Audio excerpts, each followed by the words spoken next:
سخت لاغر اور کمزور ہو گیا۔ ہمارا قیدی مبلغ اب اپنی مظلومیت کی داستان بلند آواز سے حاکم اعلیٰ تک پہنچانے کی صحیح کرنے لگا تو 4-5 سپاہی اس کے کمرے میں آئے اور اسے پکڑ کر ایک دوسرے کمرے میں لے گئے اور ایک مضبوط رسے سے باندھنے لگے۔ اس نے جلدی سے دونوں ہاتھوں سے رسہ پکڑ لیا۔ تب انہوں نے اپنے بوٹوں کی ٹھوکروں، رسوں اور سوٹوں سے اسے مارنا شروع کیا۔ ان کے چانٹے اس کے منہ پر پڑتے تھے، ان کے بوٹوں کی ٹھوکریں اس کی کمر کو توڑے دیتی تھیں۔ اس پر بھی ہمارے بے گناہ قیدی نے رسہ نہ چھوڑا تو اس کے منہ اور ناک پر کپڑا ٹھونس دیا گیا، جس سے سانس رک گیا اور رسہ چھوٹ گیا۔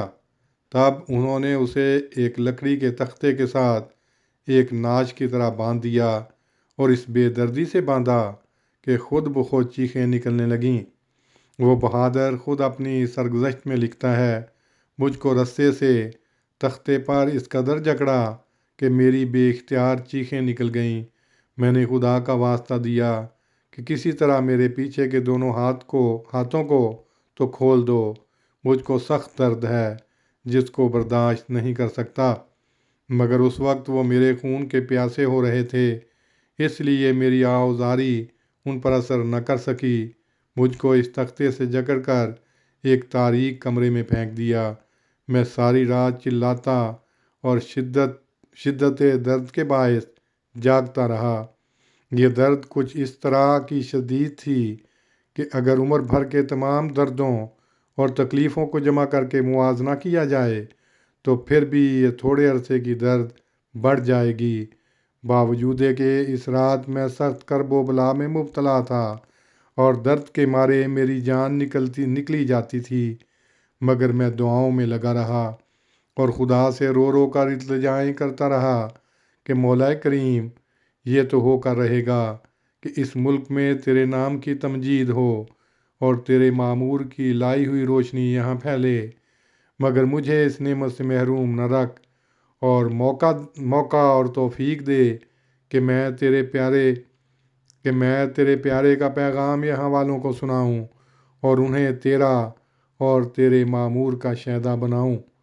الغرض اس حالت میں بھی نہ تڑپنے کی اجازت ہے نہ فریاد کی ہے، گھٹ کے مر جاؤں یہ مرضی میرے صیاد کی ہے۔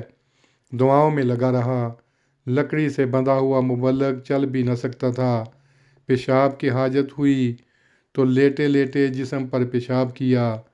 گرمی سے جلا ہوا پیشاب جہاں پڑا اس نے چمڑے کو اتار کر رکھ دیا اور صبح تک اس کے کھولتے ہوئے پیشاب نما تیزاب نے بدن پر زخم ڈال دیے۔ خون نے بہہ کر جسم کو لت پت کر دیا۔ اس وقت ہمارے مبلغ کا چہرہ اور سر اگر ایک طرف زخمی تھا تو دوسری طرف مٹی اور غبار سے خاک آلود۔ وہ اس حال میں خوش اور بشاش تھا اور زبان حال سے کہہ رہا تھا، اے محبت عجب آثار نمایاں کر دی، زخم و مرہم برا یار تو یکساں کر دی۔ دوسرے دن ایک روسی حاکم کے سامنے ہمارا بے گناہ قیدی پیش ہوا، جسے مخاطب کر کے اس نے کہا، اے حاکم، آج رات تیرے سپاہیوں نے مجھ کو سخت مارا اور زخمی کیا اور اس کے ساتھ مجھے تختے سے جکڑ کر ساری رات ایک تاریک کمرے میں پھینک دیا۔ اے حاکم، میرا کوئی جرم نہیں سوائے اس کے کہ میں ایک مبلغ اور مشنری ہوں جو صرف خدا کا نام بلند کرنے کے لیے تیرے ملک میں آیا ہوں۔ اس طرح سے ہمارا بے گناہ قیدی ایک عرصے تک روس کے قید خانے کی کوٹریوں میں خاک آلود رہا اور اس لیے ماریں کھاتا اور گالیاں سنتا کہ وہ سچائی کی منادی کرنے کے لیے گھر سے نکلا تھا جو اس زمانے کے لیے آسمان سے اتری تھی۔ اس ساری تکلیف اور اس سارے دکھ میں اگر کوئی چیز اس کے لیے باعث آرام تھی تو وہ یہ کہ وہ حق کے لیے کفن باندھ کر گھر سے نکلا تھا۔ اس کی چیخیں روس کی فضا میں آج تک سرگرم پرواز ہیں۔ اس کے خون کے قطرے اس زمین پر اتنا اثر ظاہر کیے بغیر نہ رہیں گے۔